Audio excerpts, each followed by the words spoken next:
Welcome, everyone. Before we dive in, be sure to check our previous videos, as well as drop your thoughts, feelings, and lessons in the comments.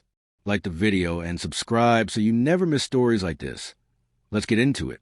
One Marcus Hill always believed his life was simple but beautiful. At 29, he worked long hours as an HVAC technician in Detroit, coming home tired but satisfied to the tiny apartment he shared with his girlfriend, Simone Carter. They did not have much, but their laughter filled the cracked walls and second-hand furniture. They cooked cheap dinners together, binge-watched shows, and planned imaginary vacations they could not yet afford. To Marcus, love was enough. Simone would sit on the couch, legs tucked under her, tracing future dreams in the air. He trusted her completely. He never imagined that trust could shatter. Simone had grown up on instability, overdue bills, eviction notices, and mother's tears whenever another job fell through. As an adult, she swore she would never live like that again. She loved Marcus deeply, yet financial anxiety buzzed under her skin like a swarm of wasps. Every time she checked her bank app, her chest tightened. Scrolling through social media, she watched influencers flaunt condos, luxury cars, and soft life independence.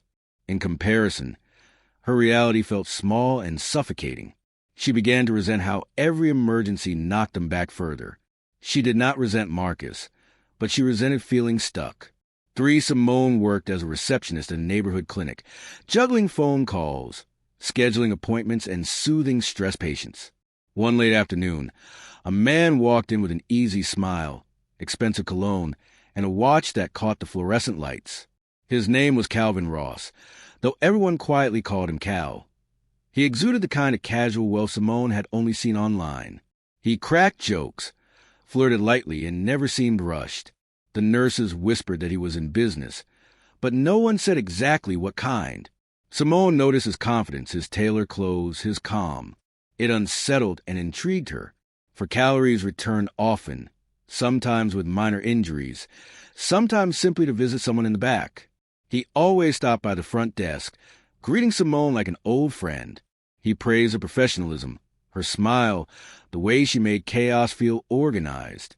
One evening, as she clocked out, he waited by the door and walked her to the bus stop. He talked about money the way other people talked about weather, like it was guaranteed. He asked about her dreams, listened intently, and nodded as if he had answers to struggles she barely admitted to Marcus. That night, Simone barely slept. Marcus noticed a change in small things at first. Simone upgraded her phone, claiming she had gotten a loyalty discount. New shoes appeared in the closet, tags still on, far beyond what her salary could comfortably cover. When he asked, she laughed it off, saying she picked up extra hours and finally treated herself. He wanted to be happy for her, yet something gnawed at him. Their savings account remained thin, their rent still late, yet she had a new bag that cost nearly half a paycheck. Marcus swallowed his unease, not wanting to sound controlling or insecure. 6 weeks later, Simone confessed she had started a side hustle. She told Marcus that a client from the clinic paid her to handle basic administrative tasks, answering emails, scheduling meetings, managing a calendar. She framed it as harmless freelance work, done mostly from her phone. Marcus, relieved it was something legitimate, encouraged her. She did not mention that the client was Cal, or that the meetings she scheduled were coded with phrases that made her stomach flip. She did not mention the duffel bag she saw, or the nervous men who avoided eye contact. She convinced herself she was only organizing. The more Simone did for Cal, the more money appeared. Cash and crisp bills slid into her hands after good weeks. He praised her discretion, her intelligence, her ability to keep details straight. Simone had always wanted to be valued for more than just being nice. With Cal, she felt powerful. Eventually, he invited her to his penthouse overlooking the city, all glass walls and breathtaking night views. Champagne chilled in a bucket. Designer furniture glowed under recessed lighting. He talked about partnership and trust. The distance between them narrowed. Simone's moral boundaries blurred under neon sky. One night, Cal opened a locked closet, revealing stacks of cash piled inside a fireproof safe. Simone felt dizzy. That kind of money could erase her past, transform her future, lift her and Marcus into an entirely different life. Cal caught her expression and smiled. He explained, with dangerous softness, that everything he did carried risk, and he needed people around him who would never betray him. He hinted at expanding her role, making her financially independent. Simone thought of Marcus's cracked hands, their overdue light bill, her mother's recurring phone calls for help. Temptation sank its claws deep. 9 Calories proposed something that would forever alter Simone's life. He wanted a clean apartment under her name, something away from his known addresses, where he could temporarily store cash before moving it. Simone froze. She knew what that meant. This was no longer loose association. Still, he promised her enough money to wipe away debt, start a business, and never worry again. He painted pictures of boutique salons, online stores, and savings accounts full of comfort. Fear wrestled ambition inside her chest. Eventually, she agreed, convincing herself it was temporary and that she would keep Marcus completely uninvolved. 10 Simone found a small but secure apartment across town, signing the lease alone and telling Marcus it was for a relative who needed help. Cal's men brought in heavy duffel bags at odd hours, their faces hard, their words clipped. Simone did not look inside. She did not have to. Cal gave her a key to the safe and instructed her on coded text messages for deposits and pickups. Every successful transfer brought more cash in her hands. At home with Marcus, she grew distant and restless, nerves stretched thin. He sensed a wall forming, but could not explain it. Late one evening, Simone sat at the tiny table of the hidden apartment, staring at the safe.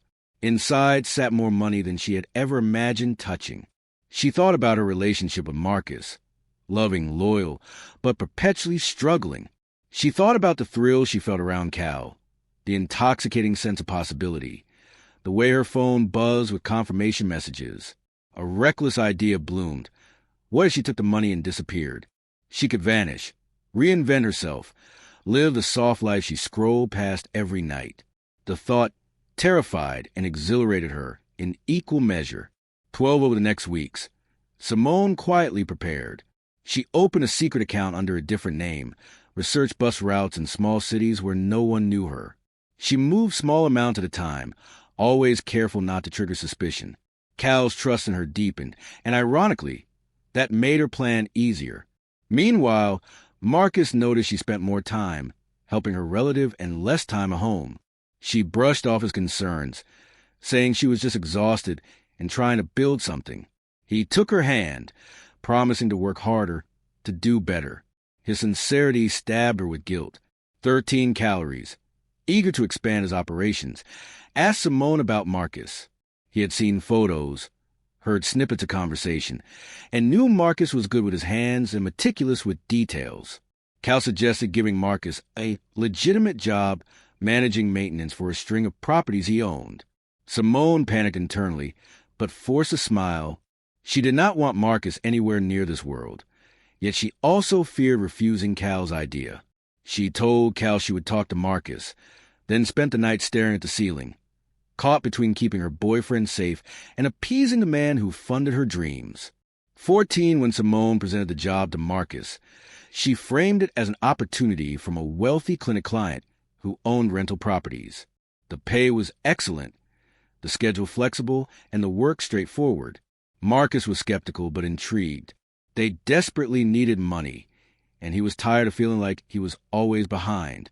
Still, something about not meeting this client directly bothered him. Simone insisted there would be an interview, that everything was above board. She looked him in the eye and lied so convincingly that he pushed aside his doubts, hopeful this might finally be their turning point. 15 The interview took place at a downtown office suite, polished floors and glass doors. Marcus wore his best shirt, palms damp, determined to appear professional. When Cal walked in, Marcus recognized him from distant clinic visits, though he had never interacted with him personally. Cal's handshake was firm, his smile smooth. He asked about Marcus's work ethic, sense of loyalty, and willingness to deal with complicated tenants. Marcus answered honestly, unaware he was being measured for more than a job. Simone sat in the corner, heart hammering. She watched 2 worlds she had kept separate begin to collide. 16 weeks later, The theft happened. Simone had waited for the perfect moment. A weekend when Cal went out of town, the safe unusually full after a large shipment. She entered the hidden apartment alone, hands trembling, and emptied the safe into 2 suitcases. She moved quickly, pulse loud in her ears, paranoia thick in the air. She left nothing behind but dust and the faint trace of her perfume. Then she turned off her phone, took a cab to the bus station, and bought a ticket under a false name. By dawn, Simone had vanished from Detroit completely. 17 Calories returned to chaos. His men stormed the apartment, finding the safe open and gutted. Security footage showed Simone entering and leaving, but the timestamps raised questions. Within hours, someone pointed out that Marcus had recently been offered work, and his car had been spotted near the building days before. Cal's anger turned cold, not hot. He did not believe in coincidence. To him, Simone and Marcus had clearly conspired. With Simone gone, Marcus was the only accessible target. The story he constructed in his mind felt so logical he never questioned it. Revenge became his singular focus. 18 Marcus's nightmare began with a pounding on his door at midnight. 3 men pushed their way in before he could react, shoving him against the wall. They demanded to know where Simone was, where the money was, shouting questions he did not understand. When he insisted he knew nothing, a fist slammed into his ribs. Another blow split his lip. They tossed the apartment, ripping cushions, overturning drawers, and breaking frames. Finally, one hissed a warning directly into his ear. He had 72 hours to return what they believed he stole, or his family would suffer.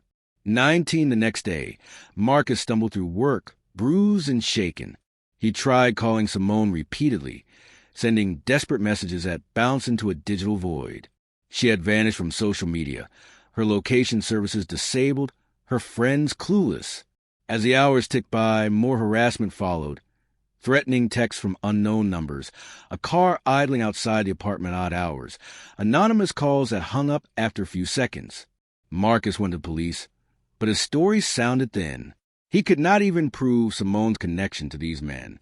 Suspicion quickly shifted toward him as a possible accomplice. 20 detectives visited Marcus at work, asking pointed questions about his relationship with Simone and any recent financial changes. They wanted to know why he had applied for a property job with Cal, how well he knew him, whether he had access to any of the buildings. Marcus, blindsided, struggled to explain. The more he talked, the worse it sounded. When he mentioned being beaten and threatened, the detectives exchanged skeptical glances. Without proof, his claim seemed like a convenient cover story. They hinted that cooperation might help him, but Marcus had nothing useful to offer. He felt cornered. Word spread through the neighborhood faster than truth. People whispered that Marcus and Simone had robbed a drug dealer, and she had run off with everything. Some admired the audacity. Others shook their heads, waiting for inevitable retaliation. Marcus's landlord grew nervous, hinting he might not renew the lease. His boss quietly reduced his hours, citing insurance concerns. Even his mother looked at him with a flicker of doubt when he insisted he was innocent. The isolation cut deeper than the bruises. Each suspicious stare felt like another blow. For the first time, Marcus doubted himself, wondering what he had missed. 22 one evening, an envelope slid under Marcus's door.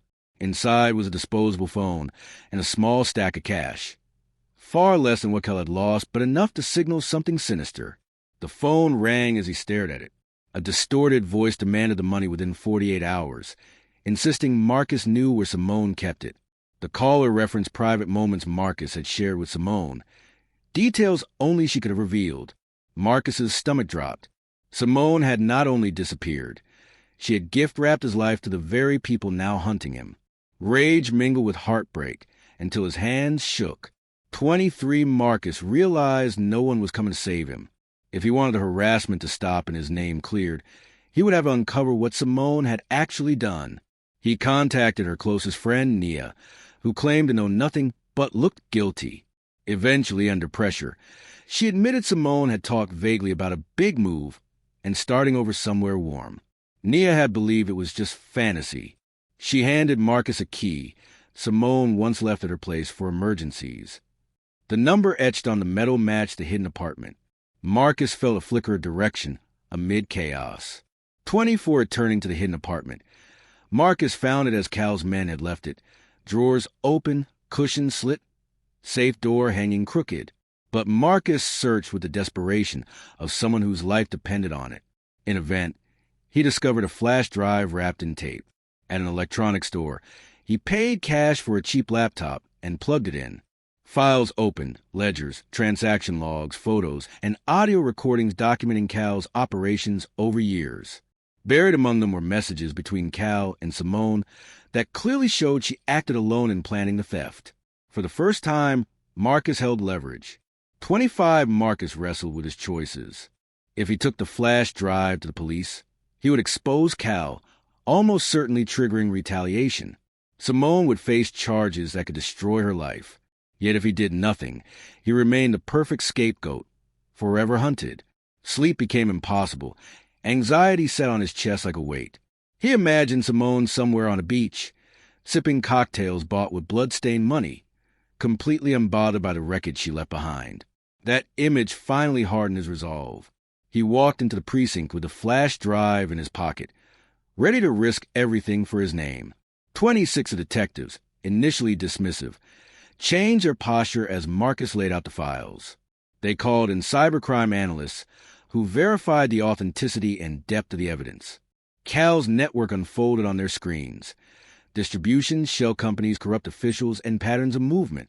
More importantly, the messages between Cal and Simone made it clear she had orchestrated the theft alone, deliberately keeping Marcus uninvolved. The detectives still did not fully trust Marcus, but he had become more valuable as a witness than a suspect. They offered protection in exchange for cooperation. For the first time in weeks, hope flickered. 27 The investigation expanded quietly. Law enforcement tracked Simone through bank transfers and camera footage. She had traveled south, changed hotels repeatedly, and withdrawn cash in small amounts. Her trail might have stayed cold if not for one reckless move, attempting to purchase a car in cash using forged documents. When the dealership clerk grew suspicious and stalled, police arrived. Simone tried to run, crashed into a parked vehicle, and was arrested at the scene. News outlets reported the story vaguely, but Marcus recognized her face instantly. She looked thinner, harder, her eyes wild. The dream had curdled. 28 with Simone in custody, and the flash drive in hand. Authorities moved on Cal. They orchestrated a control meeting, using Marcus as bait under heavy surveillance. Cal arrived furious, his calm facade cracked. Wearing a wire, Marcus endured accusations, threats, and chilling descriptions of what would have happened to him and his family if he had not cooperated. In his fury, Cal bragged about past crimes, naming associates and locations. Every word was recorded. When undercover officers finally moved in, Cal fought, but it was pointless. He was arrested in a flurry of shouted commands and flashing lights. 29 months later, in a packed courtroom, Marcus testified.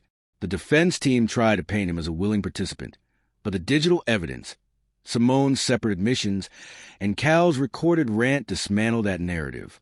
Simone sat at the defense table in cuffs, eyes red, occasionally glancing at Marcus. Once, during a break, she whispered that she never meant for things to go this far, that she had planned to send him money, to fix it later. Marcus stared at her, realizing she still did not grasp the magnitude of her betrayal. Her sentence, when handed down, was long and unforgiving. 30 Marcus walked out of the courthouse into pale sunlight, feeling simultaneously lighter and older. His name had been cleared. Even the judge acknowledged he had been a victim. Yet vindication did not erase the bruises on his spirit. He moved to a quieter part of the city, took a new job with a nonprofit helping people wrongfully accused, and started therapy. Some nights, he still woke up hearing fists on the door, but gradually, peace seeped into the cracks. He never received another letter from Simone. Her absence became its own apology. Marcus learned that survival, not revenge, was his truest victory. If you enjoyed this story, please like, comment, and share this video with your friends. Subscribe and turn on the notification bell so you never miss a powerful story drop.